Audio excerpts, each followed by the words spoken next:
కళలకి కాణాచి సాంస్కృతిక వైభవానికి చిరునామాగా నిలిచింది విజయనగరం. మహాకవి గురజాడ వారి స్వగృహంలో గడిచిన 25 ఏళ్లుగా లైబ్రరీ రన్ అవుతుంది.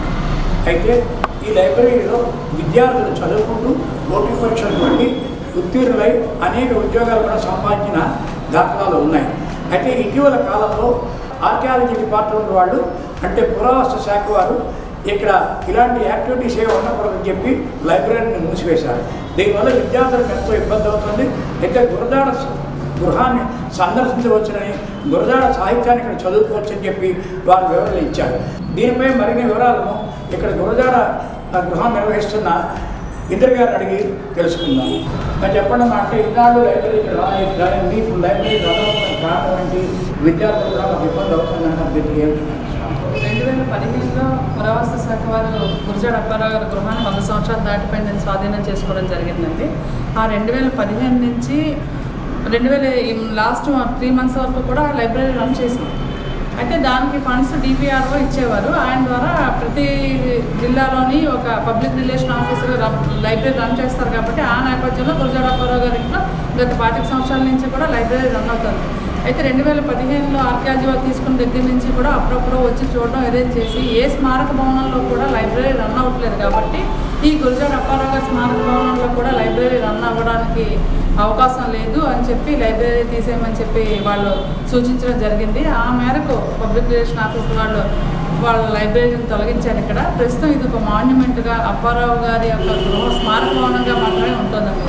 అయితే విద్యార్థులు కొంత ఇబ్బంది పడుతున్న మాట వాస్తవమే. దానికి మేము కూడా కొంత సొంత డబ్బులు వెచ్చించి ఒక 2-3 నెలలు పేపర్లు తెప్పించినప్పటికీ కూడా మాన్యుమెంట్లో పేపర్ చదవడానికి అవకాశం లేదు. అది వాళ్ళ యొక్క ఇన్స్ట్రక్షన్స్లో ఉంది అని చెప్పి వాళ్ళు చెప్పడం జరిగింది. ఇప్పుడు ప్రస్తుతానికి అప్పారావు గారి యొక్క సాహిత్యాన్ని చదవడానికి కానీ, సాహిత్యాన్ని గురించి మాట్లాడుకోవడానికి కానీ, ఏవైనా పుస్తక రిలీజులు కానీ, సాహిత్యానికి సంబంధించినటువంటి ఏ కార్యక్రమం చేయడానికి ఈ ఇల్లు ప్రాలవాలంగా ఉంటుందండి.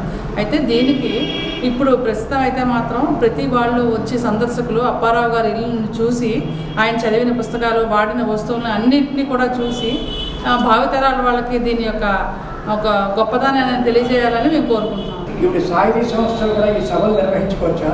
అలాంటి వాటి కూడా అధ్యక్షుడు వస్తుంది కదా, మరి దానివల్ల సాహిత్యవేత్తలు రాకపోతే గురజాడ సాహిత్యాన్ని భావితరాలకు ఎలా అందిస్తారు? ఇప్పుడు ఏమైందంటే ఈ చిన్న పుస్తకం రిలీజ్ అని కానీ, చిన్న సాహిత్య సమావేశాలకు కానీ మేము పెద్దగా ఎవరి దగ్గర పర్మిషన్ తీసుకోకుండా మా పర్సనల్ ఇంట్రెస్ట్ మీద మేము అన్నిటికీ అలౌ చేస్తున్నాం సార్. ఎందుకంటే దీని యొక్క ముఖ్య ఉద్దేశం కుటుంబీకులుగా మేము గురజాడ అప్పారావు గారి గృహాన్ని ఇచ్చింది కూడా దాని మీదే. ఎందుకంటే ఆయన సాహిత్యం భావితరాలకు వాళ్ళు వెళ్ళాలి, నలుగురు కూర్చుని 40 వేళ నా పేరు ఒకసారి తలవండి అని ఆయన చెప్పిన విధంగా ఆయన గురించి మాట్లాడుకునే విధానం ఉండాలని చెప్పాం. కాబట్టి దీనికి పెద్ద పర్మిషన్లు అవి అవసరం లేకుండా నేను కానీ నా భర్త కానీ ఇక్కడ ఉండి వీటన్నిటిని మేనేజ్ చేస్తున్నామండి.